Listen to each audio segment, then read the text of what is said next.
Hello, Accelerated Math 7-8 students. We are working in Module 11, and this is going to be Lesson 15. We're down to the last three lessons of Module 11, and Lesson 15 is called Area. So we will turn to that lesson in our iPad. All right, so the name of this lesson today is called Area.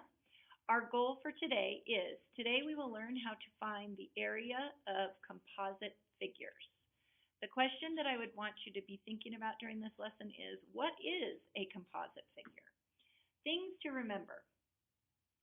Area is a space found inside a given shape. There are specific ways to determine area.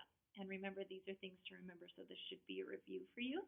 So the area of a rectangle is A equals L times W, or area equals length times width.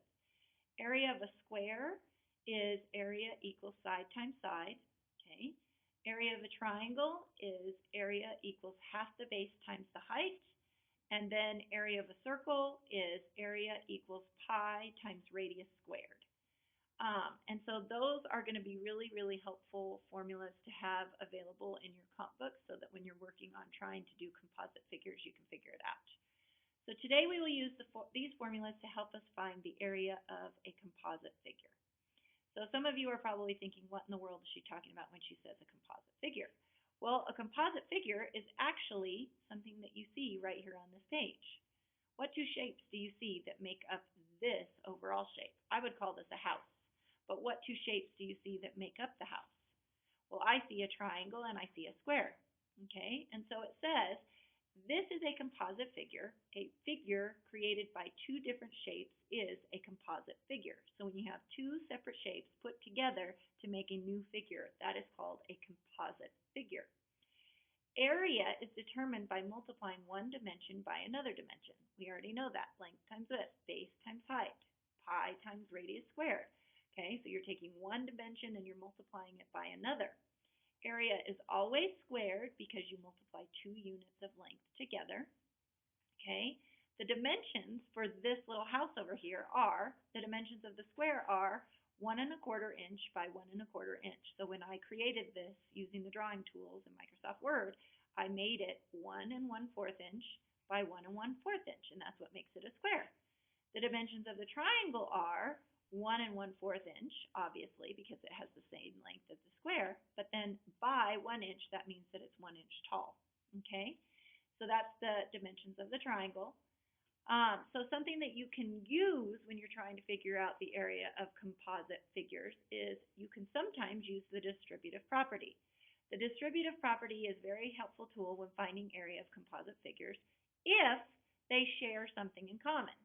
So it says if two shapes share a common dimension, then you can use the distributive property. Well, if we go back up here to where the dimensions are, this says 1 1/4 inch by 1 1/4 inch.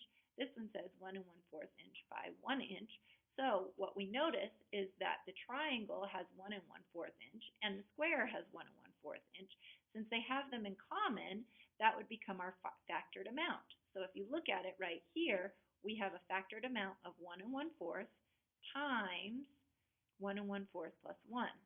And this right here is how you would begin using the distributive property, because what this is telling you is we have to take 1 1/4 times 1 1/4 plus 1 1/4 times 1. And so that's the distributive property that could be used. Okay. Another thing that you need to remember is that inches are always squared when you're working with composite figures, because what we're trying to find is area, and area always means a dimension multiplied by a dimension. So there's only two dimensions being multiplied, so it has to be squared. Okay? One last thing that you need to remember is area of composite figures is determined by finding the area of each shape and then adding them together. So if we do this, here's one that I want you to try by yourself. So I'm giving you some very, very specific information, and you need to be careful because your job is to find the area of this. It could be a stop sign, it could be a yield sign, it could be a warning sign, it could be a popsicle, it could be a railroad sign. Whatever you want it to be, you have to find the area that's taken up by that composite figure that's sitting right there. The information that I'm giving you is the diameter of the circle is 1 inch, so be really careful because I gave you diameter. And if you go back up here when you're working with area of circle, remember what it says. Okay, going back to this, the dimensions of the rectangle are 2 inches by a ½ inch. Okay, and so you need to look at all of those and be really, really careful. Okay, all right, that's what I have for you. That's what I'm interested in hearing if you can figure it out. And composite figures are fun. This is what we're going to be working on in class. All right, going back to our goal very quickly. Today we will learn how to find the area of composite figures. Remember, you find the area of each and then you add them together. And what is a composite figure? A composite figure is when you have many shapes hooked together to make a new shape, and that's why we add them together. All right, that's it, my darlings. Have a good one. See you later. Bye.